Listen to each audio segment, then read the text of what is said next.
Assalamualaikum warahmatullahi wabarakatuh.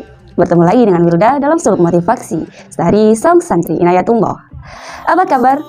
Semoga tetap bersemangat untuk memperbaiki diri dan selalu bersyukur atas karunia Allah yang dilimpahkan kepada kita. Kemarin kita sudah membahas tentang sebab-sebab apa saja sih yang membuat kita terjerumus dalam kemaksiatan. Nah, sekarang kita akan membahas apa sih sebenarnya yang terkandung di dalam maksiat. Sahabat, maksiat adalah perbuatan lancang kepada Allah. Di dalam maksiat terkandung berbagai macam keburukan. Di antaranya adalah yang disebutkan oleh Ibnu Athaillah. Yang pertama menurut beliau adalah pengingkaran janji. Lebih jelasnya, ketika kita melakukan maksiat, itu berarti kita tengah mengingkari janji kita kepada Allah. Padahal di dalam firman-Nya, Quran Surat Al-An'am ayat 152, Allah Subhanahu wa Ta'ala memerintahkan, A'udzubillahi minasyaitonirrajim, wa bi'ahdillahi aufu. Shadaqallahul adzim. Artinya, penuhilah janji kalian kepada Allah. Kita harus menyadari bahwa kita memiliki kewajiban yang harus kita tunaikan kepada Allah, yaitu senantiasa beribadah kepadanya, baik itu berupa ibadah mahdhoh atau ghairu mahdhoh, ritual ataupun sosial, dan juga tidak menyekutukannya dengan apapun. Barulah setelahnya kita boleh mengharapkan balasan darinya. Lalu kandungan dalam maksiat yang kedua adalah penguraian tali kasih atau cinta. Cinta yang dimaksud di sini memiliki dua makna. Yang pertama adalah cinta Allah kepada hambanya yang soleh, dan yang kedua adalah cinta hamba kepada Allah. Apa maksudnya? Bila merujuk pada makna yang pertama, bila kita melakukan kemaksiatan, maka sesungguhnya kita tengah melepaskan cinta Allah kepada kita, dan justru mendatangkan murkanya kepada kita.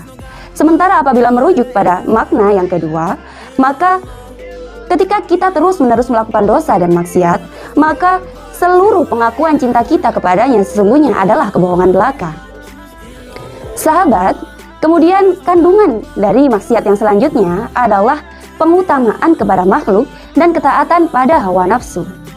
Allah bahkan menyebutkan bahwa ada banyak di antara manusia yang menjadikan hawa nafsu sebagai Tuhannya. Hal ini termaktub di dalam Quran Surat Al-Jathiyah ayat 23 yang berbunyi, A'udzubillahi minasyaitonirrajim, afara'aita man ittakhadha ilahahu hawahu wa adallallahu ala ilmin. Shadaqallahul adzim. Apakah engkau pernah melihat orang yang menjadikan hawa nafsu sebagai Tuhannya dan Allah membiarkannya berdasarkan ilmunya? Nah, contoh mengikuti hawa nafsu misalnya, kita biasa berhaji dan umroh setiap tahun, padahal kita tahu kewajiban haji dan umroh hanya satu kali dalam seumur hidup. Sementara orang-orang di sekitar kita, tetangga-tetangga kita, saudara-saudara kita berada dalam keadaan yang membutuhkan. Dan ketika ada orang yang mengingatkan kita agar mensedekahkan biaya yang biasa kita gunakan untuk haji atau umroh untuk diberikan kepada mereka yang lebih membutuhkan, kita justru menolak. Padahal memberi makan orang yang lapar dan memberi sedekah pada orang yang membutuhkan lebih utama daripada melakukan haji sunnah. Dari sana kita tahu bahwa haji dan umroh yang kita lakukan bukanlah sebab kita ingin beribadah, tetapi melainkan karena kita mengikuti hawa nafsu kita. Dan yang terakhir, kandungan dalam maksiat menurut Ibnu Athaillah adalah pelepasan pakaian malu dan penentangan kepada Allah dengan melakukan sesuatu yang dibenci olehnya. Bila kita melakukan maksiat, berarti kita tidak malu kepada Allah. Bagaimana tidak? Harusnya, bagaimana mungkin kita akan melakukan kemaksiatan sementara Allah terus melihat dan mengawasi kita? Dan malu merupakan salah satu cabang dari iman. Rasa malu inilah yang akan mencegah kita dari segala keburukan dan perilaku buruk. Maka ketika kita tidak malu ketika melakukan maksiat, maka sesungguhnya saat itu keimanan telah terlepas dari diri kita. Bagaimana jadinya kalau seandainya keimanan itu tidak lagi kembali kepada kita? Na'udzubillah.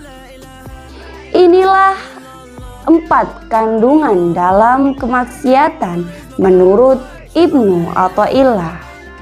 Semoga Allah selalu melindungi kita dan menjauhkan kita dari segala kemaksiatan dan penentangan kepadanya. Sekian, semoga bermanfaat. Wallahu a'lam bishawab. Wassalamualaikum warahmatullahi wabarakatuh.